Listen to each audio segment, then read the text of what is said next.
Malam itu, kampung sedang tenang banget.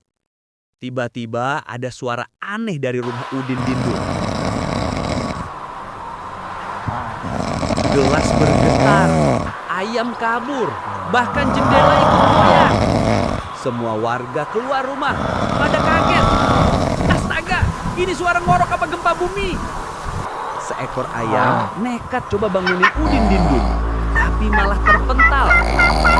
Pagi harinya, Udin Dindun akhirnya bangun. Aku ngorok ya? Maaf ya guys. Kalau kamu pernah ngorok juga, jangan lupa like and subscribe. Biar nggak ketiduran pas nonton video berikutnya.